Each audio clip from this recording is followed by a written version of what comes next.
Ата-анаңа айтпай, тісіңді қайрап жүрсің. Үйдегілер қоңырау шалса, балам барлығы жақсы ма, ақша бар ма, қарны тоқ па десе, я, алаңдамаңыздар деп. Жұмыстан кеш шығасың. Ертең не болады екен деп уайымдайсың. Білесің ба?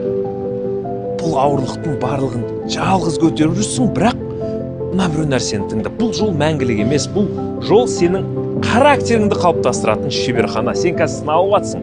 Егер барлығы оңай болатын болса, жетістігіңнің құны болмас еді. Ең басты қателік ол тек ақшаны ойлау. Главное, сол қателікті жасама. Ақша бұл құрал. Өз миссияңды құр, өз ісіңнің фанаты бол. Махаббатпен атқар. Ақша сол кезде өзі жүгіреді. Талма. Тізең бүгілсе де рухың сынбасын. Бүгінгі суық түн, ертеңгі шуақты күн.